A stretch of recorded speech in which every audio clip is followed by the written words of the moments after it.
A broke, unemployed soldier crossed an ocean carrying one lie. No real rank existed, no true title, only fabricated paper. That forged résumé would soon rescue an entire dying revolution. Starving, frostbitten, half-naked men transformed into killers within weeks.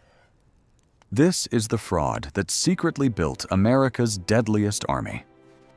Valley Forge, winter 1778. An army of ghosts, barefoot in snow, dying faster than bullets ever could. Then a stranger arrived, claiming to be a Prussian general, a title he invented himself. What he built next didn't just save Washington's army, it rewrote how nations fight wars forever. Before we expose the hidden machinery behind this deception, hit subscribe so you never miss this investigation. Comment where you're watching from, and like this video if forgotten secrets fascinate you. I start not on a battlefield, but inside a cramped Paris apartment, where a jobless former captain hunches over blank paper, inventing a version of himself that never existed. His true military record is thin. Minor postings, no real command, no notable victories. Prussia had already discarded him. Unemployment was his only rank now. But he understood something most soldiers never grasp. Wars aren't decided by muskets alone. They're decided by paperwork, persuasion, and manufactured authority. So he invents a title. Not colonel, not major. He writes himself in as a former lieutenant general, a fabricated rank designed to unlock doors real credentials never could. This forged résumé isn't vanity.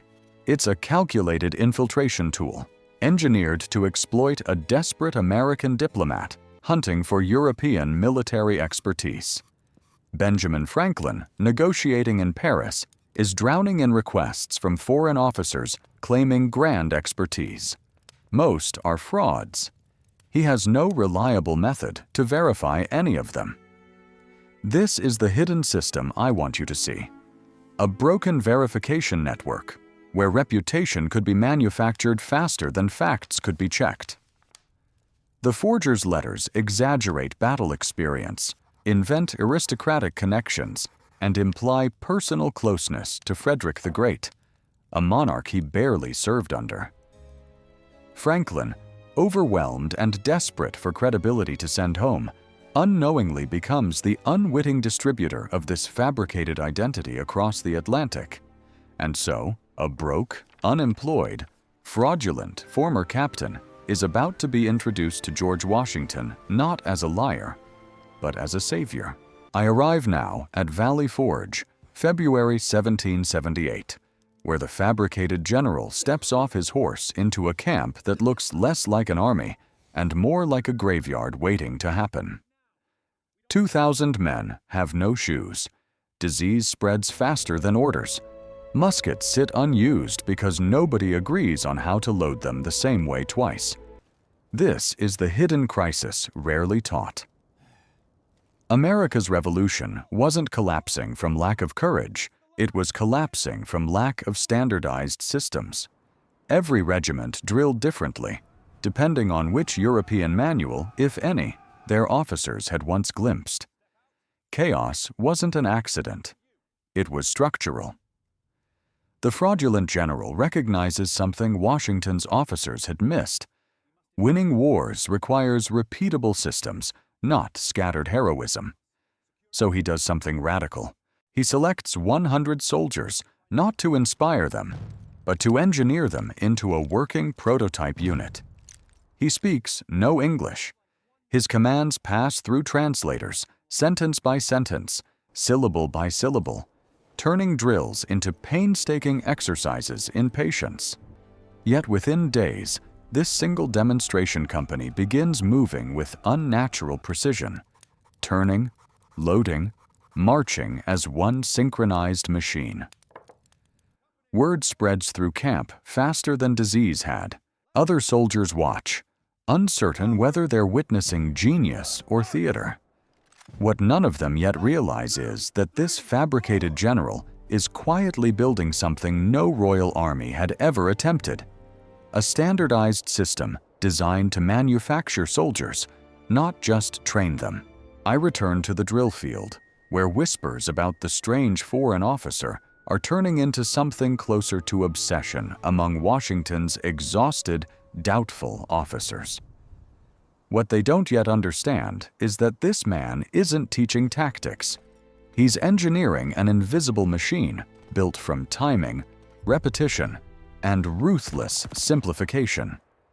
European armies guarded their training manuals like state secrets, encrypted in complexity meant to keep power concentrated among aristocrats, not shared among common soldiers. This fraudulent general strips that complexity away, reducing rifle drills into a sequence so simple that illiterate farmers can memorize it within days. This is the hidden revolution I need you to notice. He isn't just training an army, he's democratizing military knowledge itself. Each soldier learns not just to obey commands, but to understand the reasoning behind them, creating something European hierarchies never allowed: thinking infantry. Officers who once dismissed him as a fraud now quietly copy his methods, spreading his invented system from company to company like contagious discipline. Washington watches silently, recognizing that this stranger has stumbled onto something more valuable than battlefield heroics, a repeatable formula for building armies from nothing. Meanwhile, hidden beneath every drill session lies an uncomfortable truth. The man responsible for saving this army is still, technically, an imposter. If his fabricated past is ever exposed, the entire system he's building could collapse overnight, along with America's last real chance at victory. I move now toward a tense private meeting, where whispers about forged credentials finally reach the one man capable of ending this fraud with a single sentence. Congress, hearing rumors of an invented title, begins questioning whether this so-called foreign general is exactly what skeptics feared: a con artist exploiting a desperate revolution. This is the hidden fracture point rarely discussed. Success alone wasn't enough to protect him, because trust in institutions depended on paperwork, not results. Washington, aware of the accusations, faces an impossible calculation: expose a fraud and lose the only man capable of saving his army, or protect a lie and risk everything. Behind closed doors, the fabricated general doesn't deny his fictional past, but instead reframes the conversation entirely around outcomes, not origins. He argues that soldiers don't care about titles earned in Europe. They care about surviving muskets, disease, and starvation using systems that actually work. This moment reveals something deeper about how institutions function during crisis. Legitimacy shifts from credentials toward demonstrated competence when survival is at stake. Washington, calculating risk versus reward with characteristic silence, makes a decision that will alter military history. He chooses results over verification. No formal investigation follows. No public accusation surfaces. The fraud is quietly absorbed into the machinery of a revolution too fragile to survive scandal. And with that unspoken agreement, the fabricated general is no longer just tolerated. He becomes indispensable, his forged identity fused permanently into America's fight for survival. I arrive at the final turning point, months after Valley Forge, where an entire Continental Army now moves with a precision nobody believed possible that freezing February. The soldiers who once starved without shoes now execute complex battlefield maneuvers, responding to commands with a speed that stuns even hardened British officers on distant scouting reports. This is the hidden transformation rarely explained. Victory didn't emerge from a single battle, but from an invisible manual quietly duplicated across every regiment in the army. That manual, written by a man without real military rank, becomes the first standardized training system in American history, later adopted formally by Congress itself. What began as a survival tactic for one desperate camp evolves into permanent infrastructure, reshaping how the United States would train soldiers for generations afterward. The fabricated general, once one dishonest sentence away from expulsion, is now woven so deeply into military structure that removing him would mean removing the system itself. This is the uncomfortable truth. Institutions rarely acknowledge. Sometimes the most transformative frameworks emerge not from perfect legitimacy, but from desperate improvisation under pressure. Washington's army, transformed from disorganized militia into a functioning fighting force, becomes capable of matching European regulars on open fields for the first time. Historians would later argue endlessly about his fabricated title, yet none could dispute the undeniable outcome etched into every subsequent American military manual. And so, a broke, unemployed imposter, through forged paper and invented rank, didn't just save an army. He engineered the invisible operating system beneath America's entire military future. History remembers generals who won battles, but rarely remembers the architects who made victory possible before a single shot was fired. This story was never really about deception.